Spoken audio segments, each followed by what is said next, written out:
Okay, hi.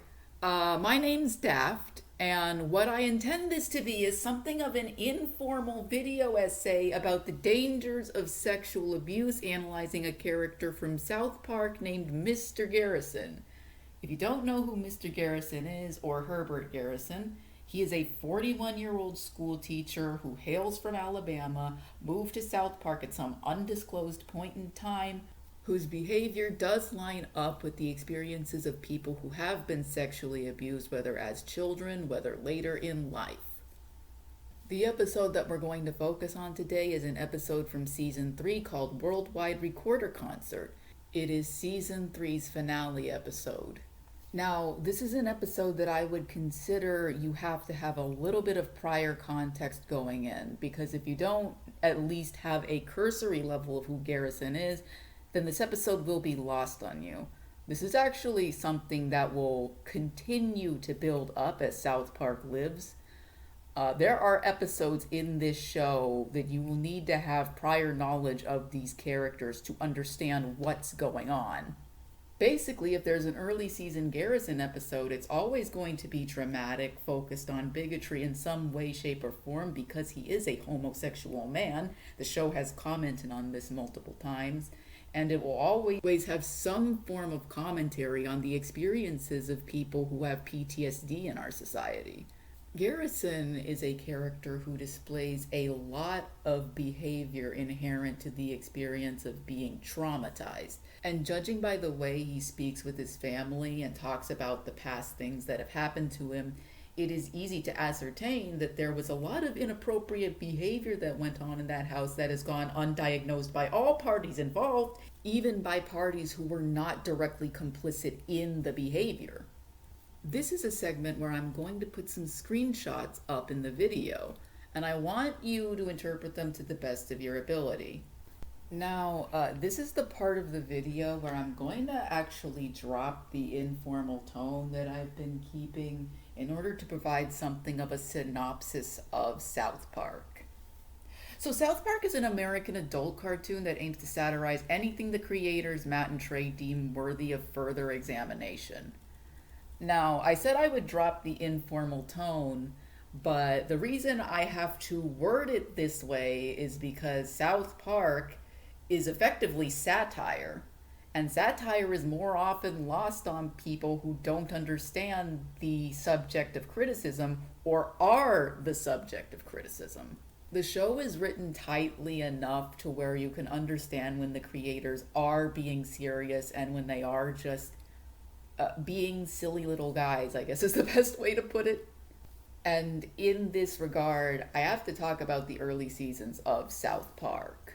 The early seasons of South Park come with this caveat. The show will come out with a very middle-of-the-road opinion at times, which ironically is something Matt and Trey said they never wanted to do. It's an awkward time in the show's life, and they were just trying to find their footing and voice, which is why going in with caution is necessary. And it's also important to note that these are two cis, presumably het white guys from the 90s. They're going to share a lot of opinions that unfortunately align with a hegemony that you and I might not consider have aged very well. The show isn't malicious as much as it is experimenting, but just because it is experimenting doesn't mean that you can't criticize it when it does something bad. And just as a side note, if you really want to understand this show, then it is absolutely necessary to start the show from the very beginning. If you take someone's recommendation and dive into season 8, 9, 12, or whatever without prior context, there's a lot of jokes and a lot of character development that will be entirely lost on you. Regardless of what people say, South Park is a show with a lot of continuity. So in the pilot episode of the show, when Ike, Kyle's brother, gets abducted by aliens, Kyle throws a little bit of a fit in the classroom. This isn't an episode about Kyle, but Kyle drops information about his life that will come back later. His little diatribe about his home life will absolutely be relevant, especially when it comes to Mr. Hanky the Christmas Pooh. There's a lot of commentary within Kyle's character about the adultification of young men, but this isn't an episode about that specific kind of abuse.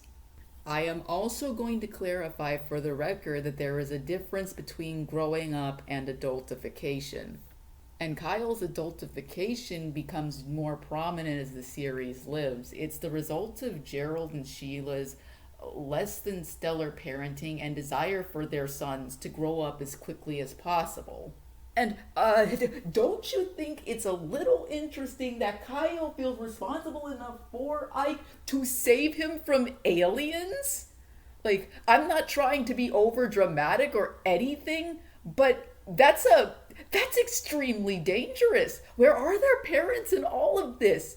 Why does Kyle feel the need to step into an issue that is far, far bigger than him, and one that, quite frankly, could get the both of them killed? It's so bizarre. Like, I think about this, I've been thinking about this, and it's just so out of left field. Like, this is not something a normal child should have to worry about. Like, you may have siblings that you worry about and who your parents delegate, you take responsibility for, but to this extreme?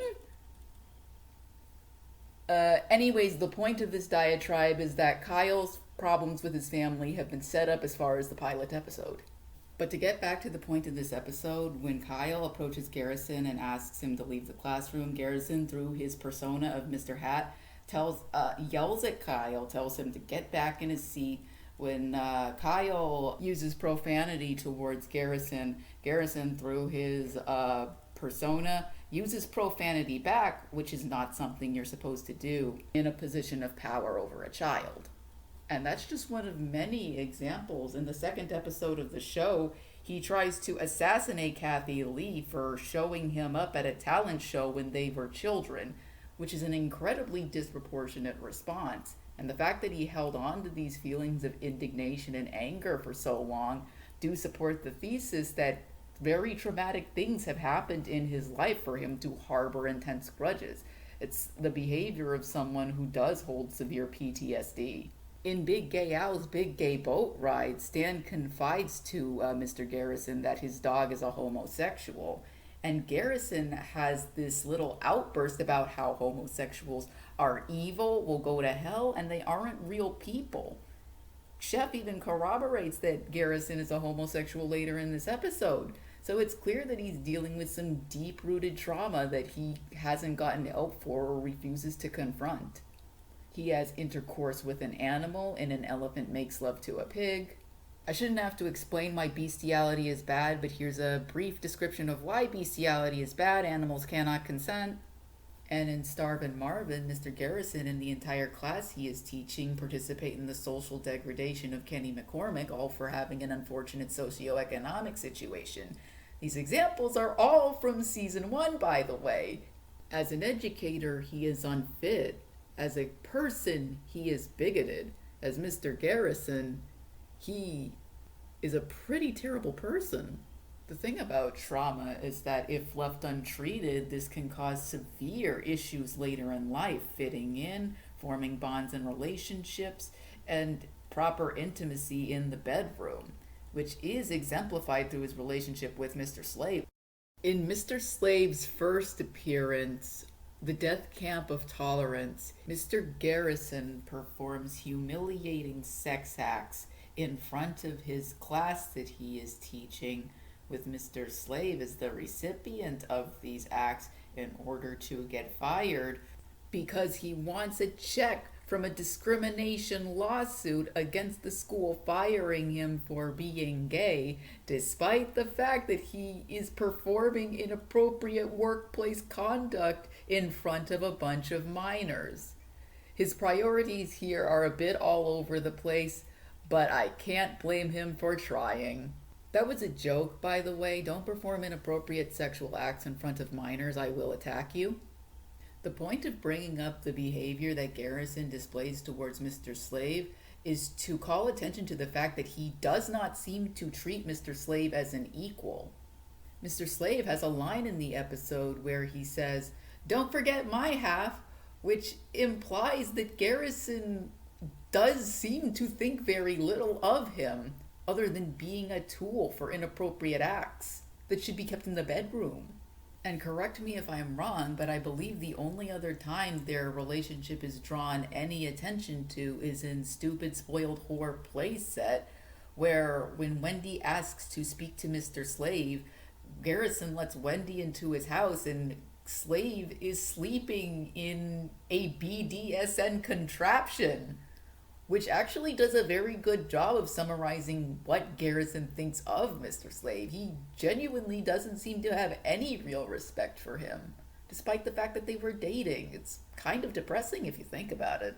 And lest I forget the most contentious episode in the show, Mr. Garrison's fancy new vagina, the way Mr. Slave speaks to Mr. Garrison does seem to canonize the one-sidedness of this relationship. Whenever something happened in the relationship, from what we've seen, it was always instigated on Mr. Garrison's end. He did things without his partner's consent, he did things without his approval, and it finally reached a boiling point when Garrison had a sex change surgery without Mr. Slave's knowledge.